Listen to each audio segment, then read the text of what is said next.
Salah, salut à tous, bienvenue sur Marco Atlantis. Alors c'est un petit vlog, donc là je vous fais visiter un petit peu un centre commercial, donc c'est dans le rayon des livres sur la religion, un petit peu varié, donc pour vous montrer un petit peu, si vous voulez, ce que les Français regardent et lisent comme livres, parce que justement, moi je trouve que c'est très très dommage que chez nous au Maghreb on n'ait pas autant euh, de variétés, d'ouvrages. Bien sûr qu'il y en a, mais pas sur tous les thèmes. Et j'aimerais bien que justement chez nous nous puissions approfondir tous ces sujets-là. Regardez là, bon, là ça parle beaucoup de christianisme, et là voilà d'islam. Quand les musulmans lisaient la Bible, donc voilà. Bon, après ça c'est les petits sujets inter-adamiques, hein. Donc Taïk Ramadan, toujours dans les publications, des livres sur l'islam, le jeûne, tout ça. Tisser des liens, le courage. Et donc voilà, ma cure de silence, voilà, beaucoup le bouddhisme souvent, qui revient souvent en Occident, parce que, enfin, quand je dis en Occident, je parle bien d'Europe du Nord en fait, hein, c'est chez les barbares, hein, précisément. Il y a une vague de livres et de publications sur sur le bouddhisme, et donc voilà. Après, bon, c'est des sujets, donc là, ces petits ouvrages historiques, hein, sur les grandes familles d'Europe, etc. Donc, petits ouvrages sur l'histoire, etc. Et donc, voilà. Alors, c'est un petit peu dommage que je puisse pas vous faire un vlog sur d'autres thématiques, parce que voilà, vous voyez, moi, ce qui m'inquiète, c'est que on n'est pas représenté. Dans tous ces ouvrages-là, par exemple, il n'y a aucune représentation de nos rites à nous. Pourtant, là, ça parle de bouddhisme, il y a même des livres shinto, taoïstes, etc., du Japon, etc. Donc, c'est assez dommage. Donc là, voilà, toujours le bouddhisme qui revient vers la sobriété heureuse. Euh, voilà, Jésus selon Mahomet. Donc voilà, c'est des ouvrages de ce type-là que vous avez beaucoup. Bon là c'est une Fnac, hein, donc dans les Fnac, et puis même tous les, en général en France, hein, quand vous allez dans n'importe quel magasin qui vend des livres. Le Gîte de l'Islam, quel euphémisme. Euh, j'ai envie, non plutôt j'ai envie de dire c'est une oxymore, hein.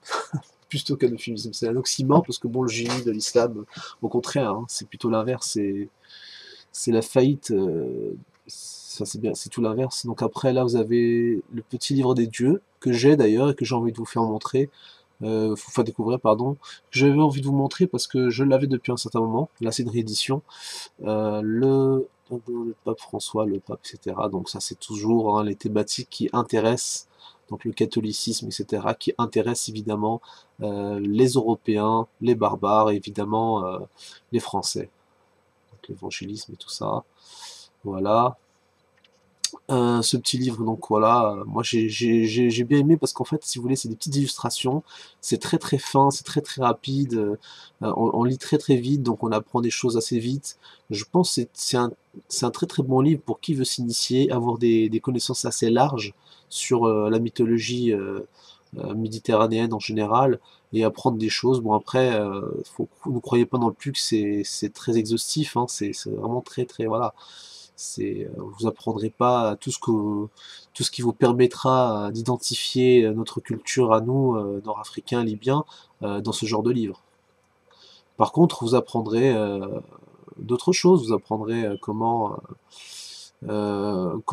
les gens de l'époque voyaient les dieux, les divinités, etc. Vous apprendrez des petites choses sympathiques sur les localisations de certains mythes. Mais après, voilà, les illustrations sont affreuses, hein, les petits roux. Oh là là, quelle horreur.